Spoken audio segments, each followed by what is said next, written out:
ইদানিং আমাদের কাছে মানে একটু লোকে মুখে কথা ঘুরে বেড়াচ্ছে যে ইসরায়েলি গোয়েন্দা সংস্থার সাথেও নাকি আপনার সন্তুল আর্মা মিটিং করে আসছে। তো কেন মানে আপনার সন্তুল আর্মা ইসরায়েলি গোয়েন্দা সংস্থার সাথে মিটিং করে, ভারতের রয়ের সাথে মিটিং করে, মাসে 2 বার কিন্তু ভারতে যায়। ভারতে যায় কেন, কী কারণে যায় ভারতে? সে তো বাংলা মানে আপনি হয়তো জেনে অবাক হবেন, আমি এটা বলেছি বেশ কয়েকটা জায়গায়। সন্তুল আর্মা কিন্তু বাংলাদেশের নাগরিক ছিল না। সন্তুল আর্মা বাংলাদেশের নাগরিক হয়েছে আপনার 2021 সালে অগাস্ট মাসে অ্যাপ্লাই করেছে এবং আপনার অগাস্ট মাসে সে বাংলাদেশের নাগরিকত্ব পেয়েছে। তাও ভারতের হাই কমিশনার মানে বাংলাদেশ গভর্নমেন্টকে একটু রিকোয়েস্ট করেছিলেন যে আপনি তাকে দেন।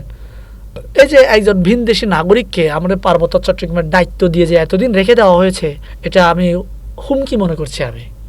এবং সে সম্পূর্ণ ভারতের এজেন্ডা বাস্তবায়ন করছে, ভারতের সাহায্য নিয়েই তাই। কিন্তু আপনি যখন দেশের বিরুদ্ধে কথা বলবেন, এদেশের সংখ্যাগরিষ্ঠ মুসলমান কিংবা বাঙালির বিরুদ্ধে আঙ্গুল উঁচিয়ে আপনি কথা বলবেন, তখন তো আপনি মানে এটা প্রমাণ করে যে আপনি দেশের পক্ষে শক্তি না, দেশের বিরুদ্ধে শক্তি। যেমন এই যে যদি এদেশের মুসলমান কিংবা বাঙালিরা যদি চাইতো আমাদেরকে কয়েক ঘন্টার ভিতরেই কিন্তু শেষ করে ফেলতে পারে। কারণ ভারতের যে পরিমাণ মুসলমান আছে, বাংলাদেশে কয়েক গুণ কিন্তু আপনার ভারতের মুসলমান আছে।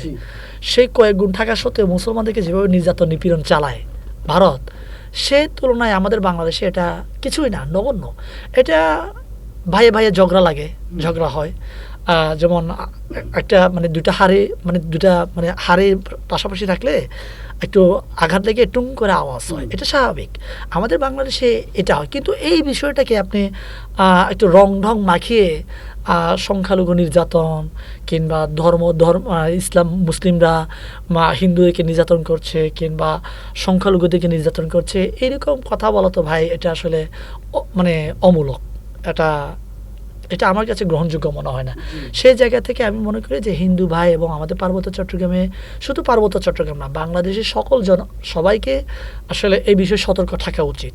এই যে আপনার জুলাই আগস্টের পরে বাংলাদেশের মুসলমানরা পৃথিবীর ইতিহাসকে আসলে এটা বিরল একটা দৃষ্টান্ত দেখিয়েছে যে ভিন্ন ধর্মাবলম্বীদের মন্দির কিংবা গির্জার সামনে গিয়ে পাহারা দিচ্ছে।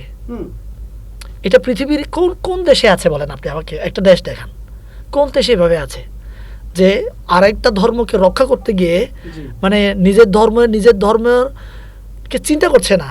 এই মানে আমরা যে একসাথে আছি অসাম্প্রদায়িক দেশ, এটা প্রমাণ করার জন্য মুসলমান ভাইরা মন্দিরে গিয়ে পাহারা দিচ্ছে ভাই, যাতে কেউ আক্রমণ না করে। তো এটাই তো প্রমাণ যে আমরা শান্তিতে আছি।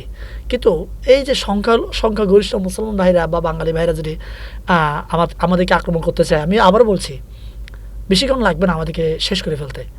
তাই এই কথা বলার পর হয়তো আমাকে বলবেন যে ভাই আপনি মুসলমানের দালালি করছেন কিংবা বাঙালির দালালি করছেন। না, যেটা সত্য এটাকে সত্য বলতে হবে, যেটা মিথ্যা এটাকে মিথ্যা বলতে হবে।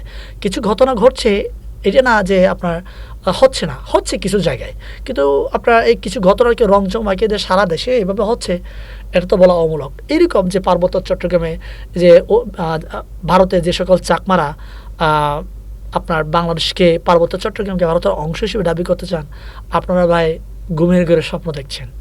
আমাদের দেহে 1 ফোঁটা রক্ত থাকা পর্যন্ত পার্বত্য চট্টগ্রামকে আমরা ভিন দেশের হাতে তুলে দিব না। আগে যে জেনারেশনগুলো ছিল আপনারা তাদেরকে ভুলভাল বুঝিয়ে আমাদেরকে ব্যবহার করতে পেরেছেন। জেনজি জেনারেশন এটা আওয়াজ তোলা শুরু করেছে। আমরা পার্বত্য চট্টগ্রামের 1 ইঞ্চি তো অনেক দূরে, 1 ইঞ্চিকে যদি কয়েক হাজার ভাগও যদি করেন, তার 1 ভাগ আপনারা পার্বত্য চট্টগ্রামকে আমরা ভিন দেশের হাতে তুলে দেব না। এই যে অস্থিতিশীল হচ্ছে, এর পেছনে কার আছে? দেখেন, আপনার এটার পিছনে আপনি যদি ধরে নেন, এটা স্পষ্ট আমি বলবো যে ভারত আপনার বাংলাদেশের 2টা অঞ্চলকে টার্গেট করেছে। কোন অঞ্চল? রংপুরে ম্যাক্সিমাম লোক হচ্ছেন আপনার হিন্দু দেখবেন, এবং এটা দামে যদি 2 টাকাও বেশি হয়, এরা টিনটাকে দিয়ে এরা কেনার চেষ্টা করে। ওটা টার্গেট হচ্ছে এই অঞ্চলেই হিন্দু অধ্যুষিত অঞ্চল করতে হবে এবং যেমনি করে হোক এই অঞ্চলটাকে নিয়ন্ত্রণ করে আর দীর্ঘমেয়াদী প্ল্যান। ঠিক এরকম আমাদের পার্বত্য চট্টগ্রামেও এরকম একটা প্ল্যান আছে এদের। সেই প্ল্যানে অনুসারে আমাদের পার্বত্য চট্টগ্রামে আগে হিন্দু খুব কম ছিল, কিন্তু এখন হিন্দুর সংখ্যা বেড়ে যাচ্ছে এখন। এটাও আমি মনে করি যে পার্বত্য চট্টগ্রাম যে এরা এটা টার্গেট যে এটা দখল করবে, এটা একটা প্ল্যান হিসেবে, সুদূর প্রসারের প্ল্যান হিসেবে এটা একটা অংশ হতে পারে বা বলে আমি মনে করি। যে এই জন্য আমি স্পষ্টভাবে বলতে চাই যে আমি ভারত সরাসরি আমাদের এই পার্বত্য চট্টগ্রামে যে সকল অস্ত্রধারীরা আছে তারা যদি বলে যে না তোমরা তোমাদের নিজ দেশে অস্থিতিশীল পরিস্থিতি তৈরি করে আমার দেশে আশ্রয় নিচ্ছ, আমরা আশ্রয় দিব না, এভাবে যদি যেমনটা আমরা 7 সিস্টারে তাদের বিচ্ছিন্নতাবাদী দল আছে, বিচ্ছিন্ন দলগুলোকে যেমন আমাদের বাংলাদেশের গভর্নমেন্ট আশ্রয় দেয় না, ঠিক এইরকম আমাদের বাংলাদেশের পার্বত্য চট্টগ্রামে এই যে সন্ত্রাসী দলগুলোকে যদি ভারত আশ্রয় না দিত তাহলে এটা অনেক আগেই ওরা শেষ হয়ে যেত, হারিয়ে যেত এরা। কিন্তু এরা হারিয়ে যাচ্ছে না কেন? এরা বারে বারে তাদের কাছ থেকে অস্ত্র পাচ্ছে, গোলা বারুদ পাচ্ছে, তাদের কাছ থেকে লজিস্টিক সাপোর্ট পাচ্ছে, পরামর্শ পাচ্ছে, মানে সফটওয়্যার পাচ্ছে, উন্নত মানের সফটওয়্যার ওদেরকে দিচ্ছে, যার কারণে মানে ওরা ড্রোনও কেনার চেষ্টা করছে এখন। আপনার সেনাবাহিনী কোথায় আছে তাদের চলাফেরাগুলো আপনার মনিটরিং করার জন্য ড্রোনও কেনার চেষ্টা করছে এখন। এবং এই যে ইদানিং আমাদের কাছে মানে একটু লোকে মুখে কথা ঘুরে বেড়াচ্ছে যে ইসরায়েলি গোয়েন্দা সংস্থার সাথেও নাকি আপনার সন্তুল আর্মা মিটিং করে আসছে। তো কেন মানে আপনার সন্তুল আর্মা ইসরায়েলি গোয়েন্দা সংস্থার সাথে মিটিং করে, ভারতের রয়ের সাথে মিটিং করে, মাসে 2 বার কিন্তু ভারতে যায়। ভারতে যায় কেন, কী কারণে যায় ভারতে? সে তো বাংলা মানে আপনি হয়তো জেনে অবাক হবেন, আমি এটা বলেছি বেশ কয়েকটা জায়গায়, সন্তুল আর্মা কিন্তু বাংলাদেশের নাগরিক ছিল না। সন্তুল আর্মা বাংলাদেশের নাগরিক হয়েছে আপনার 2021 সালে অগাস্ট মাসে অ্যাপ্লাই করেছে এবং আপনার অগাস্ট মাসে সে বাংলাদেশের নাগরিকত্ব পেয়েছে। তাও ভারতের হাই কমিশনার মানে বাংলাদেশ গভর্নমেন্টকে একটু রিকোয়েস্ট করেছিলেন যে আপনি তাকে দেন। এই যে একজন ভিনদেশী নাগরিককে আমাদের পার্বত্য চট্টগ্রামের দায়িত্ব দিয়ে যে এতদিন রেখে দেওয়া হয়েছে, এই দায় কিন্তু সরকার এড়িয়ে যেতে পারে না। এই দায় সরকারকে অবশ্যই নিতে হবে এবং আমি চাই যে এই দায় সরকার মানে নিয়ে এই সন্তুল আর্মাকে পার্বত্য চট্টগ্রাম আঞ্চলিক পরিষদ থেকে তাকে সরাবে এবং একজন ভিনদেশী নাগরিককে বা পার্বত্য চট্টগ্রামের দায়িত্ব দিয়ে রাখাটা আমার কাছে, আমি একজন বাংলাদেশের দেশপ্রেমিক হিসেবে এটা আমি হুমকি মনে করছি আমি। এবং সে সম্পূর্ণ ভারতের এজেন্ডা বাস্তবায়ন করছে, ভারতের সাহায্য নিয়েই। তাই আমি এই জন্য বাংলাদেশ এবং বাংলাদেশের সকল জনগণকে আমি এটুকু জানাতে চাই যে আপনারা ফাঁদে পা দিয়েন না। পার্বত্য চট্টগ্রাম মানেই যে পাহাড়ি এটা বলবেন না। পাহাড়ি বলতে আমি একটু খুলে বলি, এটা আমার চেহারা লোক দেখলেই পাহাড়ি বলে, কিন্তু পার্বত্য চট্টগ্রামে অনেক বাঙালিও কিন্তু আছেন। এই বাঙালিরা কি পাহাড়ি নন? যে পাহাড়ে বসবাস করে সেই তো পাহাড়ি ভাই, তাই না? আমিও পাহাড়ে বসবাস করি, বাঙালিও পাহাড়ে বসবাস করে। আমি চাক পাহাড়ে থাকি, বাঙালিও পাহাড়ে থাকে, তাহলে আমরা সবাই পাহাড়ি অঞ্চল ভেদে।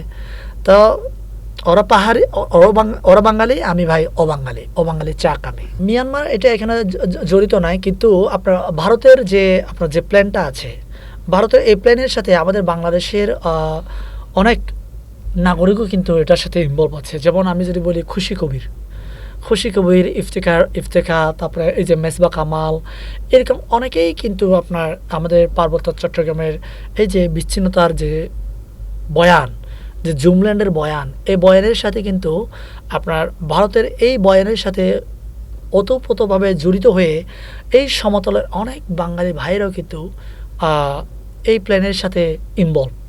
এটা হয়তো আপনি বলবেন যে ভাই এরা জানারা কিছু অশিক্ষিত না। যারা ঢাকা ইউনিভার্সিটি এবং যারা নিজেদেরকে সুশীল মনে করে এই দেশের পক্ষে কথা বলে, এই যে টিআইবির ইফতেখারুজ্জামান, সে রীতিমতো আমাকে আদিবাসী বানাতে চায়। কেন আমাকে আদিবাসী বানাতে চান? আমাকে আদিবাসী বানিয়ে তার কি লাভ? এটা তার কাছেই আপনার আমি মনে করি যে এই দেশের যে সাংবাদিক ভাইরা তার কাছে গিয়ে প্রশ্ন করা উচিত, আপনি কেন পার্বত্য চট্টগ্রামে এই জাতিগুলোকে আদিবাসী বানাতে চান? বাংলাদেশে এই যে অবাঙালি জাতিগুলোকে আপনি কেন আদিবাসী বানাতে চান? আপনার কি ফায়দা, কি লাভ? আপনাকে যে টাকা পশ্চিমা দিচ্ছে, আপনাকে যে টাকা জাতিসংঘ দিচ্ছে, সেই টাকায় আমরা বাংলাদেশের নাগরিকরা না খেয়ে আমরা ভিক্ষা করে টাকা দেব। ইফতিখারকে আমরা দিতে চাই। তারপর আমি চাই যে আপনি দেশের বিরুদ্ধে কাজ না করেন, মানে আপনি ভিন দেশের এজেন্ডা আপনি বাস্তবায়ন করিয়েন না।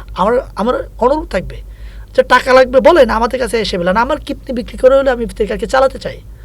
তার কত টাকা দরকার? আমরা যারা দেশপ্রেমকে আছি, আমরা যদি ভিক্ষা করে কামাই করে যদি খাওয়াতে না পারি, কীর্তি বিক্রি করে রক্ত বিক্রি করে হলেও কি আমরা ইফতেখারের চাহিদা পূরণ করতে চাই। তারপরে ইফতেখার দেশের বিরুদ্ধে কথা না বলুক, তারপরে ইফতেখার আমাকে আদিবাসী না বানাক এবং বিতর্কিত এই ধরনের কথাগুলো না বলুক। শেখাক সে বাংলাদেশি, আমরা সবাই বাংলাদেশি, এবং আমাকে চাক হিসেবে বেঁচে থাকার জন্য, আমার অস্তিত্ব রক্ষার জন্য সে কথা বলুক, আমার কোনো আপত্তি নাই। কিন্তু আমার পরিচয় মুছে দিয়ে আপনার ভিন দেশের এজেন্ডা বাস্তবায়ন করে, এটা তো আসলে আমরা মেনে নিতে পারি না ভাই।